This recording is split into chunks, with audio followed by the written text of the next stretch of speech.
இரண்டாவது 2020 மேட்ச்ல இந்தியா அபாரமாக விளையாடி அபாரமான ஒரு வெற்றியை பெற்றிருக்கிறது. இதோட ஸ்ரீலங்காவில் இந்திய அணி கோப்பையும் வென்றிருக்கிறது. இந்த மேட்சை பொறுத்த வரைக்கும் இந்தியா டாஸ் வின் பண்ணுச்சு. ஆனா பேட்டிங்கே ஸ்ரீலங்காவிடம் கொண்டு ஸ்ரீலங்கா ஃபர்ஸ்ட்ல நல்ல ஒரு தொடக்கம் கொடுத்தாலும் பின்னாடி வந்த பேட்ஸ்மேன்கள் கொஞ்சம் சொதப்பியதால் ஸ்ரீலங்கா மறுபடியும் இந்த மேட்சை சொதப்பித்தான் ரன்கள் குறைவாக அடித்தது. இருந்தாலும் போதுமான ஸ்கோர் இருந்தது, 160 ரன்கள். இந்த மழை ஊட்டமாக இருக்க இந்த பிச்சில் இந்திய அணிக்கு இது சாதகமாக இல்லை என்றுதான் சொல்லணும்.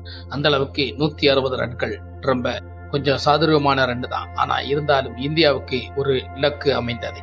ஸ்ரீலங்கா பேட்டிங் முடிஞ்ச உடனே இந்தியா 3 பால்கள் போட்ட நிலவரத்தில் 6 ரன்கள் அடித்த நேரத்தில் மழை கொட்டி இந்தியாவுக்கு நேரம் சரியாக அமைந்தது போல் ஒரு வாய்ப்பு அமைந்தது. அப்படித்தான் இந்தியா அதுக்கு பிறகு உள்ள போயிட்டு இனி வெளியே வந்து ஆடும்போது 8 ஓவர்களில் 78 ரன்கள் அடித்தால் வெற்றி என்ற இலக்குடன் களமிறங்கிய இந்தியாவுக்கு இதுவும் நல்ல ஒரு ஸ்கோர் தான். ஏனென்றால் குறைந்தது 9 ரன்கள் அடிக்க வேண்டும் ஒரு ஓவருக்கு. அப்படி இருக்க ஒரு சூழ்நிலை தான் இந்தியா களமிறங்குச்சு. ஃபர்ஸ்ட்லே இந்தியா அதிரடியாக விளையாடி சஞ்சு சாம்சன் குறைந்த ரன்னிலே அவுட் ஆயிருக்கிறார். அதுக்கு பிறகு நல்ல ஒரு ஒத்துழைப்பை கொடுத்தார். 15 பால்லே ஜெய்ஸ்வால் 30 ரன்கள் அடித்து நல்ல ஒரு தொடக்கத்தை கொடுத்து அவுட் ஆகி அவருக்கு சூரியகுமார் யாதவ் அவரு நல்ல ஒரு கேப்டனா இருந்தால் அவருடைய பொறுப்பை உணர்ந்து நல்ல இந்தியாவுக்கு ஒரு வெற்றியை ஒருபடி எடுத்து வைக்கிற அளவுக்கு அவுட் ஆகி அவரும் போயிட்டார்.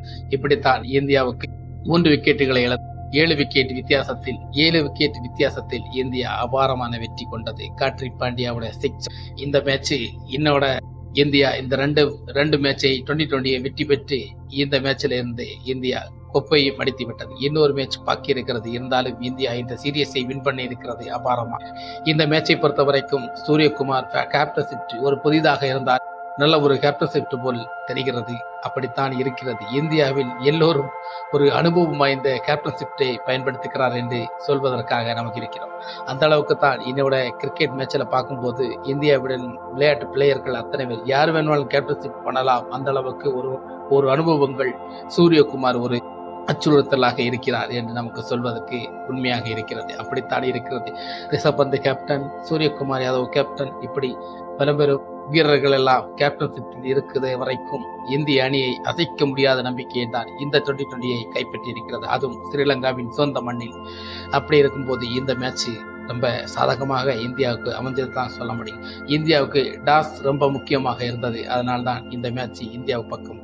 ஒருவேளை இந்தியா ஃபர்ஸ்ட் பேட்டிங் பிடிச்சிருந்த இந்த மழையின் காரணமாக டிஎஸ் முறைப்படி இந்தியாவுக்கு இதே போல்தான் ஓவரை குறைத்து ரன்களை குறைத்து கொடுக்க வேண்டிய சூழ்நிலை கட்டாயத்தில் இருக்கும். அப்படி பார்க்கும்போது ஸ்ரீலங்கா நிச்சயமாக இந்த மேட்சை வின் பண்ண இந்தியாவுக்கு டாஸ் முக்கியமாக கருதப்பட்ட இந்த மேட்சில் இந்தியா அமோகமாக வெற்றி பெற்று கோப்பையை கைப்பற்றியுள்ளது. இது பாராட்டுக்குரியதுதான். சூரியகுமார் யாதவின் தொடர்ந்து 2 வெற்றியை பெறுவது அவருக்கு பெரிய உச்சத்தின் ஒரு திறமையும் வெளிப்படுத்தி கொண்டிருக்கிறது. ஆக சூரியகுமார் யாதவ் ஒரு டென்ஷன் பிரஷர் இல்ல கேப்டனாக இருந்தால் ஒரு பிரஷர் இல்லாம கச்சித்தனமாக சூப்பராக விளையாடுகிறார். அந்த அளவுக்கு இருக்கிறது. இந்தியாவுக்கு சூரியகுமார் யாதவ் முக்கியமான ஒரு வீரராக இன்னைக்கு கருதப்படுகிறது. விராட் கோலியும் ரோஹித் சர்மா, சடேஜா 2020 மேட்சிலே அவர்கள் ஓய்வு பெற்று அறிவித்த போது இந்திய இனி யாரெல்லாம் விராட் கோலி பதிலாக உள்ள கொண்டு வர போறாங்க என்றது நமக்கு புரியல. இருந்தாலும் ஸ்ரீலங்கா கூட மோதும் கொஞ்சம் சுலபமாக தெரிஞ்ச இந்தியா அதை கச்சிதனமாக மேட்சை சொதப்பாமல் நல்ல ஒரு ஆட்டத்தை வெளிப்படுத்தி நல்லபடியாக முயற்சி செய்து இந்த மேட்சை வெற்றி பெற்றிருக்கிறது தான் உண்மை.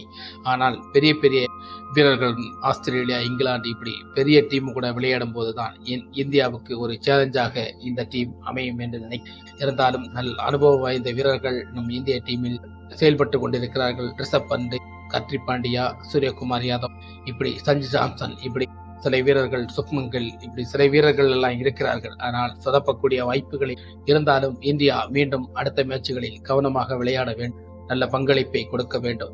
இந்த மேட்சை பொறுத்தவரைக்கும் இந்தியாவுக்கு ஒரு பெரிய வெற்றி என்றான். அனைவருக்கும் இந்த வீடியோவை உங்களுக்கு பிடிச்சிருந்தா மறக்காம நம்ம சேனலுக்கு சப்ஸ்கிரைப், லைக் பண்ணுங்க.